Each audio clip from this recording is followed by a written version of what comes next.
There's a skill cap video called "Will WoW PvP become easier or harder in Midnight?"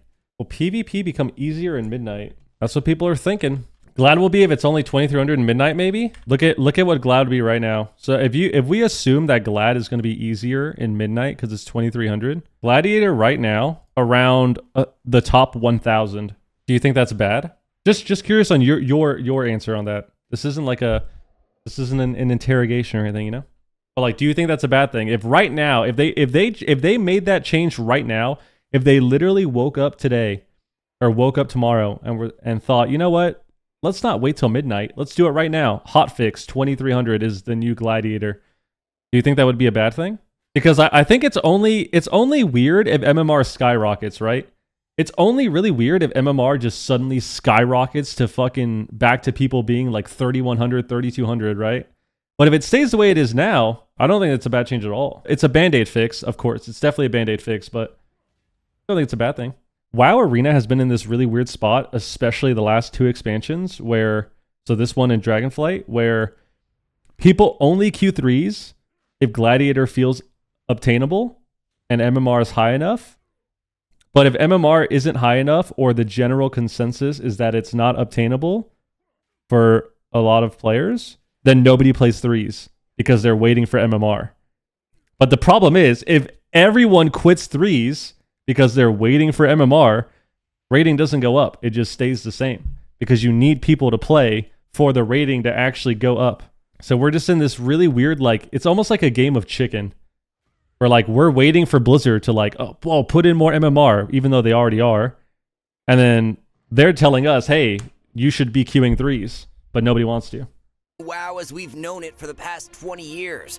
Now, you probably heard the news of the upcoming add-on purge, and this has all been met by nasty debates within the community. Yep. With some praising the death of weak auras, and others doom posting that these changes will kill WoW for good. But regardless of where you stand, there are some questions few people are asking. With add-ons gone, what will actually happen to skill gaps in PvP? Who will these changes affect the most? Will it be newer players looking to dip their toes into Arena? Or will it be those rank 1 sweats who have been, quote, carried by add-ons for the past 10 years? Is Blizzard's gamble an attempt? It affects everybody. Who it affects more? Don't know. But it affects everybody. To attract new players to WoW, or a conspiracy to eventually port the game over to consoles? We're here today to answer all these questions. You can already play WoW on a remote control. People have done it many times. People have already done it. You had Drainer pushing rank 1 and Glad and Shuffle playing with a Xbox controller. It is possible.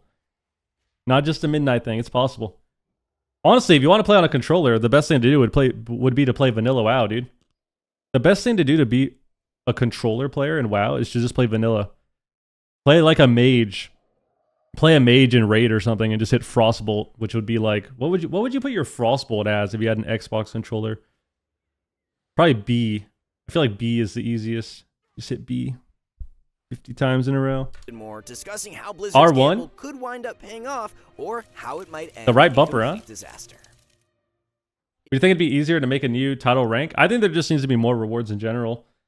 So maybe a reward between rank 1 and 2300, if that's the case. If you think the biggest rivalry in World of Warcraft is the Horde versus the Alliance, or PvE versus PvE, think again. The biggest division in WoW is the player base. On one extreme, you have the most hardcore and dedicated players in the world, and on the other, you have new players and the most extreme casuals. Every expansion, Blizzard has to design their game with both extremes in mind, but they can't make everyone happy. And now their goal in Midnight is to reduce the barriers that would prevent casual players from enjoying more competitive parts of the game. But what is really gatekeeping players in the first place? What is preventing players from crossing into cutting-edge content?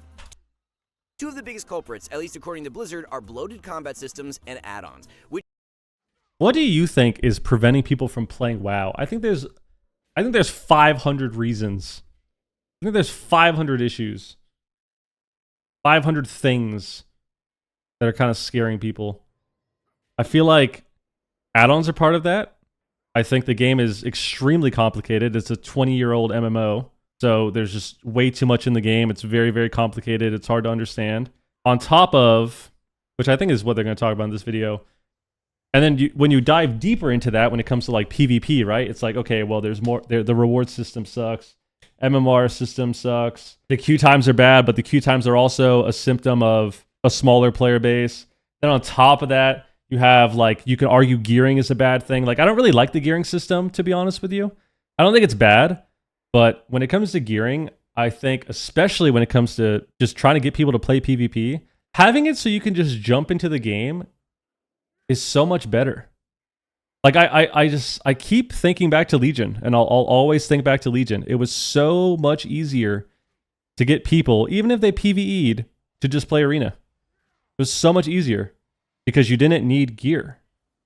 And the gear you got was it just automatically dropped by queuing. You would get random pieces, and all that mattered was eye level. You didn't have to worry about farming entire sets, farming conquest, doing all this stuff. And I kind of miss that. One thing that I think is such a big deal is even having that barrier to entry with gear, I think is a bad thing. Where you have people that, you know, casual players, where they're the ones that carry the game, right? The casual players make the game. You need people that are just going to, you know, maybe they world quests, maybe they do dungeons, maybe they do delves, but then they randomly queue BGs or they randomly queue arena, and that they kind of just mess around in everything. And when you have limitations with gear because of that, I think it makes it way worse. So for example, and this is one thing I really hate about the gearing system from Dragonflight and War Within, which, you know, people always say, oh, it doesn't matter, it's really fast to gear. When a new season starts, and this is a PvP problem, when a new season starts, you literally replace all of your gear within the first second of logging in. You just go to the honor vendor and you replace all of your gear that you worked for, all your tier set, sockets, everything, with green items, because the green items are like 20 eye levels higher, which I hate that they do that. And some of you may think, oh, well, why is that a problem? Like, it's just honor gear. Because not everybody has full honor gear on all their characters.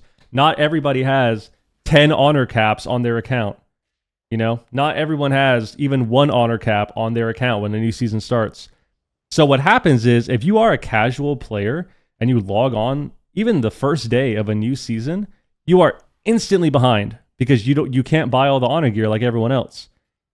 And yeah, people may think, oh, well, it's part of the progression, but it's not fun progression when people just automatically bought a set of gear because they played more than you. So they buy greens and they're 30 eye levels higher instantly with no effort. It has nothing to do with skill or progression at all.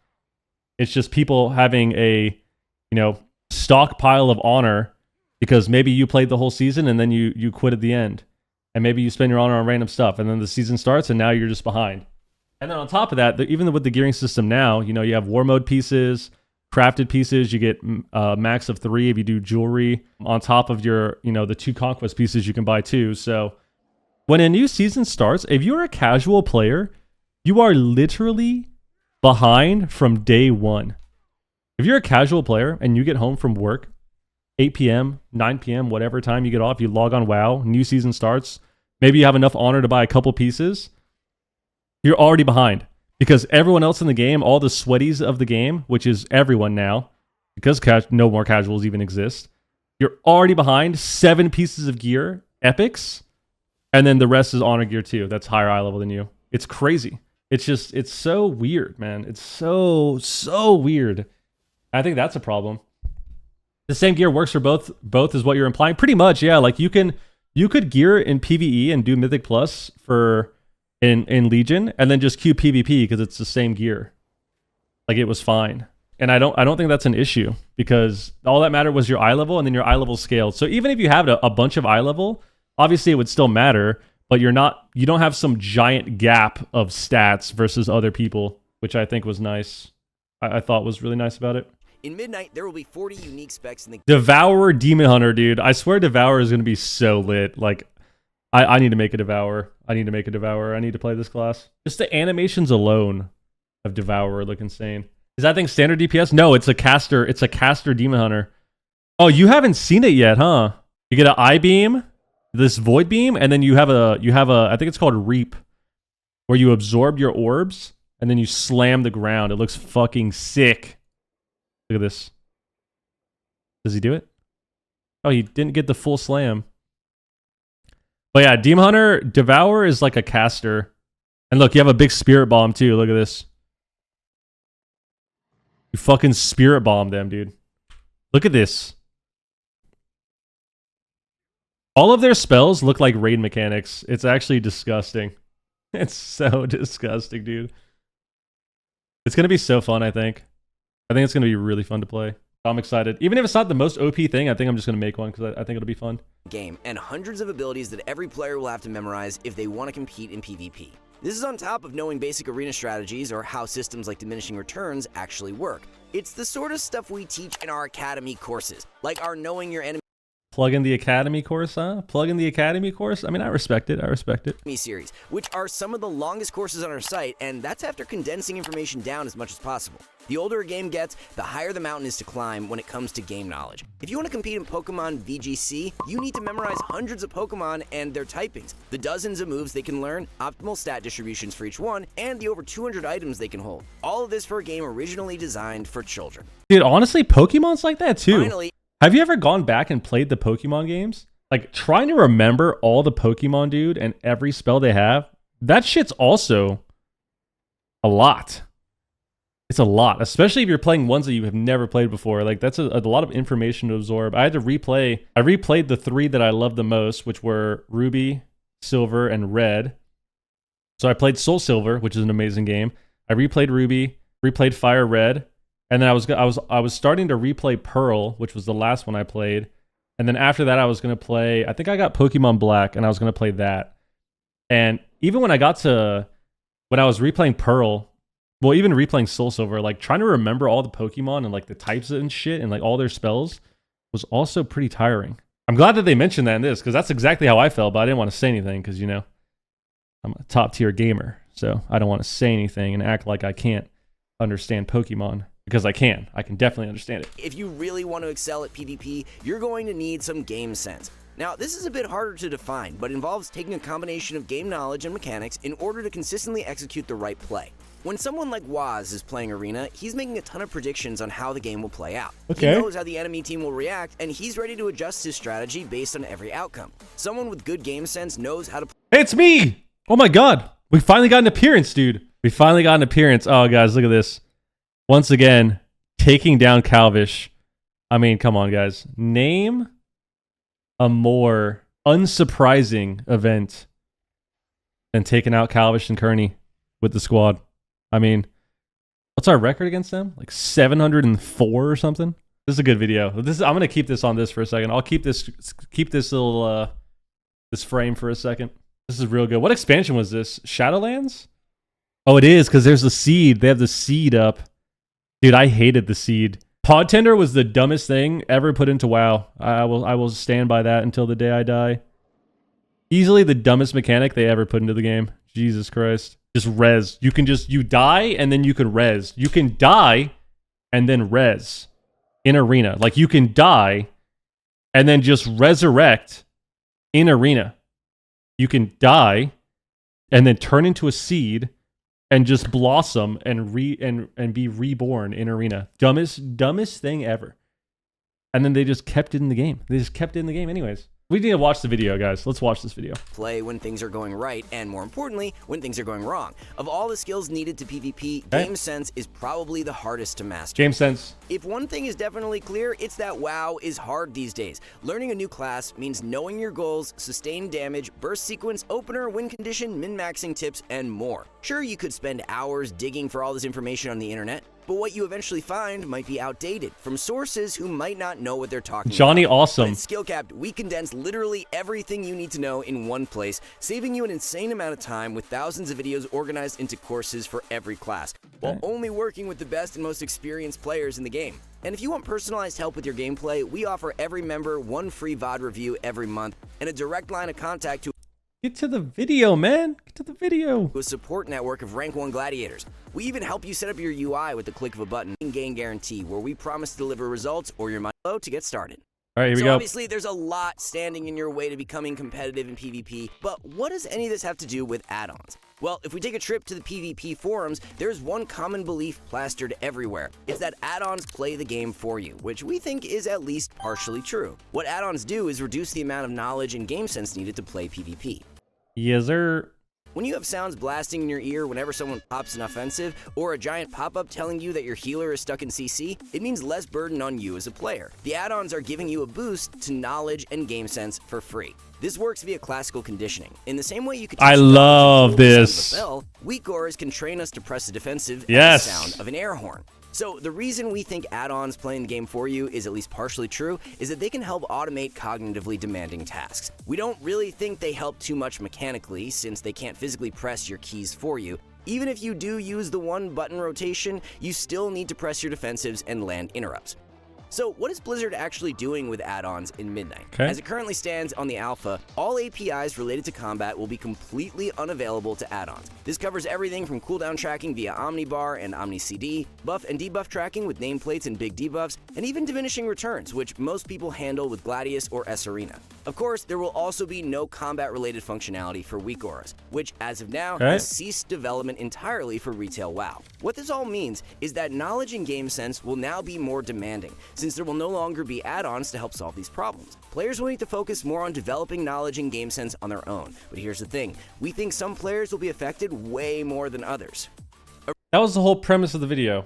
We got 4 minutes left. What are they going to say? I feel like it affects everybody. I don't think it affects one group infinitely more than the next. Like, I think it affects casual players. I think it affects casual players that are a little bit more skilled. I think it affects sweaty players that are, you know, gladiator rated or so. I think it affects rank 1 people as well. I don't think it affects one particular group, nor one particular group more than another. So I'm very interested to see what they say. Overall, the add-on issue, which we've talked about before, you know, plenty of times, is something that I feel like has gotten just blown way out of proportion, where people have truly forgot what the game was like before everyone had their spaceship UIs. Before the spaceship UIs were the norm, I feel like people forgot what that was like to just log on and play. So I'm curious to see what they say.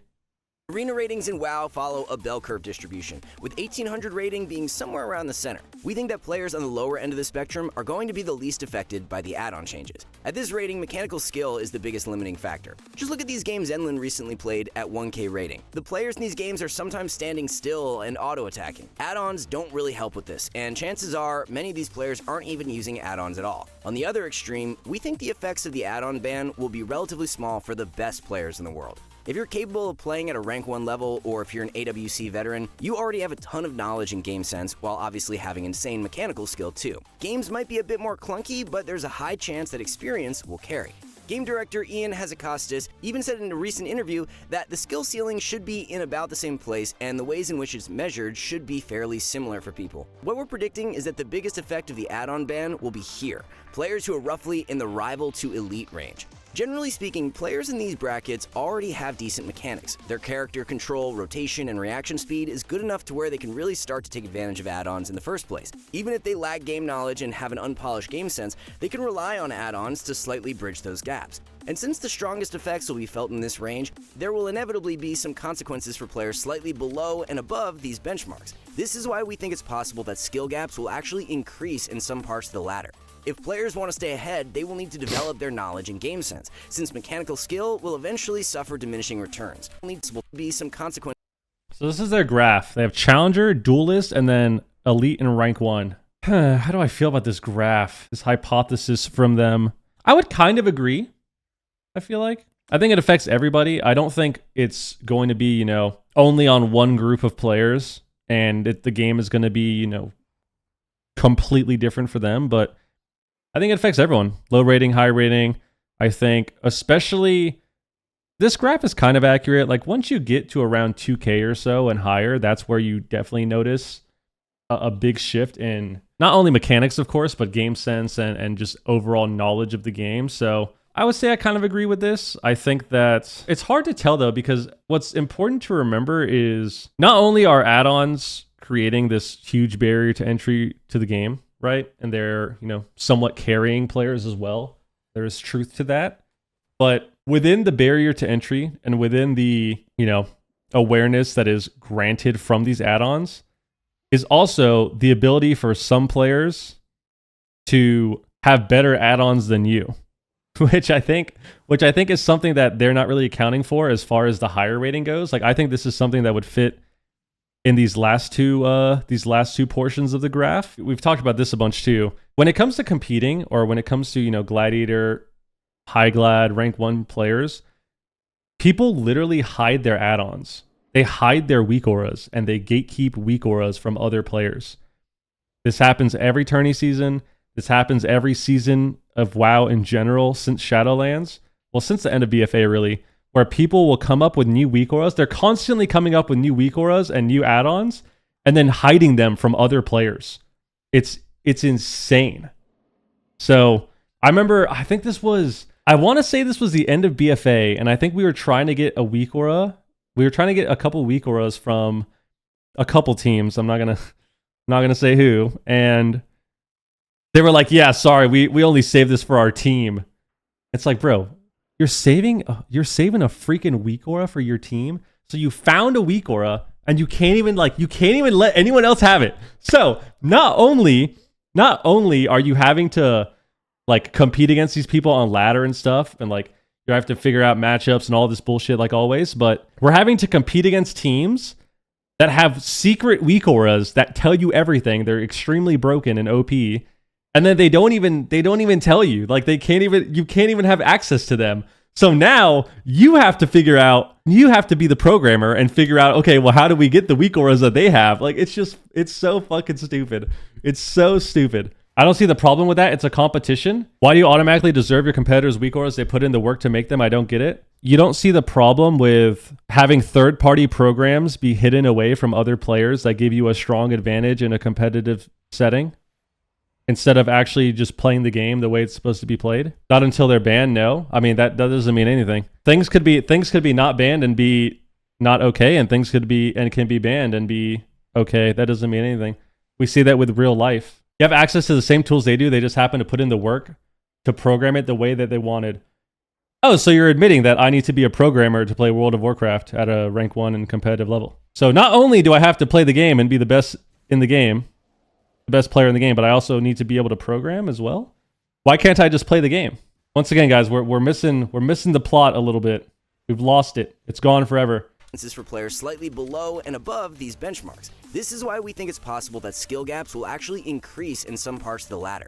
If players want to stay ahead, they will need to develop their knowledge and game sense, since mechanical skill will eventually suffer diminishing returns. In theory, a wider skill gap might actually be a good thing. What it means is that players will be more accurately matched against one another, since there won't be any add-ons giving cognitive advantages. But here's the thing, weak auras isn't completely going away, as the new cooldown tracker will retain some of its functionality for tracking buffs on your own character. This even includes sound alerts when major cooldowns become available, or reminders to refresh HOTS and DOTS in order to benefit from the pandemic effect. And while we haven't gotten an update yet, there might be more default nameplate customization. What is this? And cooldowns become available, functionality for tracking buffs on your own character. This even includes... Yeah, but this is only for you though, right? Isn't this only for you? Sound alerts when major cooldowns become available, or reminders to refresh HOTS and DOTS in order to benefit from the pandemic effect. And while we haven't gotten an update yet, there might be more default nameplate customization in future builds. Now, there are still some big and very important questions, like whether it will be possible to track interrupts. Casting is already pretty tricky, and will be even harder if you don't know when you actually need to juke. And for any healer, Blizzard's raid frames leave a lot to be desired, since they're currently limited to 4 buffs, which are incredibly microscopic on the alpha. The irony is that add-ons are still kind of there, and you will still have to set up your UI, but instead of importing an add-on code, you will now have to decide one by one which abilities you want to track. Okay. We also don't have any indication yet on how diminishing returns will be handled by Blizzard's UI. Currently, most players... I think they added DRs already, right, on Midnight, and that's one thing that is... It's always so funny to say when we bring it up. It's crazy. It's so crazy to think that diminishing returns have been in the game since vanilla. And there is literally no way of knowing when someone is on DR unless you have an add-on. That just makes no sense at all. It's been in the game forever. It's this extremely important mechanic in the game that you have no knowledge of whatsoever unless you have an add-on. Like, that 21 years, bro. 21 years. That is ridiculous. Like, that is just insane to me, dude. That is insane that you have no idea. You have no idea whatsoever. If you queue up a battleground and you run up and you stun a target and it's just immune. And he could be immune for 2 more seconds. He could be immune for 8 more seconds. He could be immune for 16 more seconds, 18 more seconds. You have no idea because there's no DR tracker in the game for 21 years, dude, unless you have an add-on. Well, yeah, you would have to CC them and count it down yourself, which is also stupid because there's more going on in the game too, right? So, like, let's say, like I said, the battleground example. If you're in a BG, there's 9 other people. If you're in a Warsong Gulch, there's 9 other people there. Let's say you just rezzed, and then you mount up and run into the fight. You have literally no idea who's on DR and who's not. It's so weird. It's so weird. So I think they already decided that they were going to do add-on trackers, which I think is a good thing. Or sorry, DR trackers. I think DRs and interrupts are the only thing that should even be allowed, to be honest with you. But, you know, everyone has different feelings about that. That's how I personally feel. I think DRs and interrupts should be the only thing that you're able to see in the game. Other than that, I think you should just play the game as is.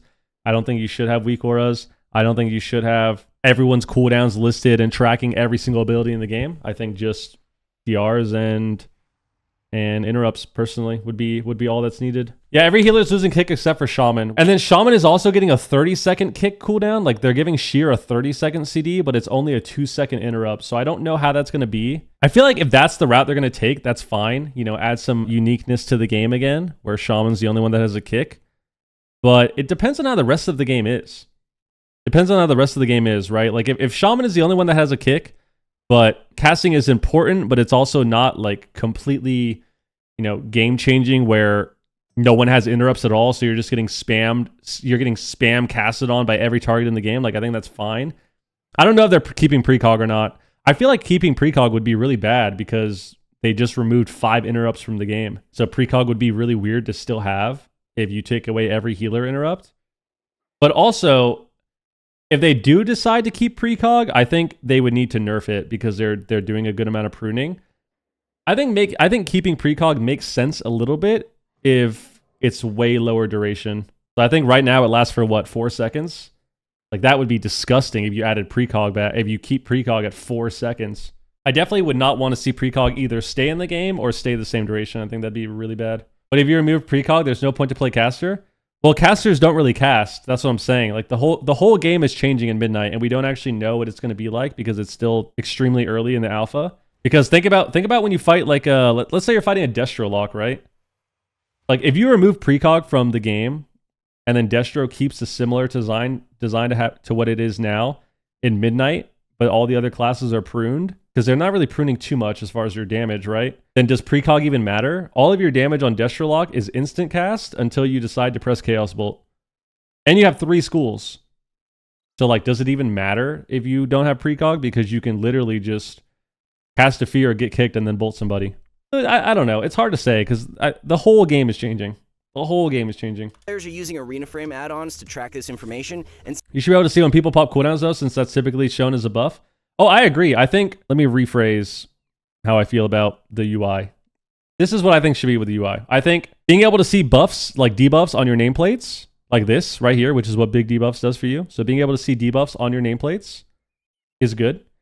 I think that the raid profiles, like your party frames and your arena frames, should show more as well. I think it should show you, kind of like here, I think it should show you that someone has a cooldown up. I think it should be easier to see when people have cooldowns up. The only issue that pertains to seeing when cooldowns are up is with weak auras. But being able to see, like, you can see that they have wall on their frame, I think is perfectly fine. I think you need to be able to see more than 3 buffs on your raid profiles. I think that makes a lot of sense as well. I think you should be able to see interrupts. I think you should be able to see DRs. And that's it. I think those are the main things. Interrupts, DRs, better raid frames and party frames to see more buffs. Being able to see your debuffs on nameplates, which is already in the game right now when you log on Midnight. And then being able to see cooldowns on an arena frame, I think is perfectly fine. I really don't see the need to have more than that and to be able to track every spell in the entire game. But I would agree. I think it sucks that, you know, sometimes it is really hard to see cooldowns because, yeah, the base UI is bad and it's extremely outdated. I agree. Since landing CC is a fundamental part of PvP, the game might feel very frustrating to play for everyone without a simple DR timer. Overall, Blizzard has a lot on their hands, as they're basically speedrunning the entire development process, and things could get a bit messy. The gamble they're taking is absolutely massive. Yep. There are other questions that will remain unanswered, but it's needed though. It's very much needed until we actually play Midnight next year. We know that Blizzard is pruning a bunch of abilities. I'm not in which queue on now. paper should make mechanical skill less demanding. I gotta spin the wheel. Classes are going to feel like classic all over again. We've already experienced ability pruning multiple times in the past, and each time the game has still felt mechanically demanding in PvP. It's clear though that Blizzard wants the game to at least seem more accessible to newer players, especially with the addition of a brand new practice mode. There are also some indications that gearing is getting easier on the PvE side, which could have some spillover effects into PvP. But we want to hear from you. What are your thoughts on Midnight so far? Are you optimistic for the future, or do you think that Blizzard will drop the ball? Let us know in the comments below. And we would like to remind you that every expansion, we help thousands of players. All right, well, that's that. What are my thoughts on Midnight? And is Blizzard going to drop the ball? What an amazing way to phrase that. I'm excited. I'm very excited for Midnight. Very, very, very, very, very excited for Midnight. But I'm definitely a bit worried as far as the UI goes. I don't think I'm worried really about the gameplay. I think people freak out about it all the time. It's way too stressful and exhausting to constantly be worried about that, because at the end of the day, everyone always ends up hating the gameplay anyways. So don't really care too much. Plus, I've already played a little bit of the alpha, and like the game feels decent so far. It doesn't feel like they've taken away too many spells. Every healer that I've logged on feels, relatively the same, but some of them are a bit simpler and kind of easier to understand. So my biggest concern with Midnight is just the UI. I'm just hoping that they don't mess it up. They have so many months left to be able to make it better. But what we just talked about with, interrupt tracker, DRs, party frames and arena frames and raid profiles. And that's really all I'm looking for. And I feel like even that, like even hoping that they fix that is still kind of, there's a little bit of a concern there. I'm not just, happy-go-lucky right now. There's a little bit of a concern there, but that's pretty much how I'm feeling on Midnight. I'm excited for it. And one thing that I'm really excited for, and I keep mentioning, is I really think that it has potential to bring a lot of players back to the game, because it is such a huge overhaul, which is amazing. And two, because of this huge overhaul, I think it's going to feel different. Midnight Season 1 ABC Champion, I don't know about that. We'll see if we play again. If there's a LAN, we talked about that a little bit. I think if there was a LAN tourney, Pika would probably want to play again. But if there's not a LAN, I don't think he would want to.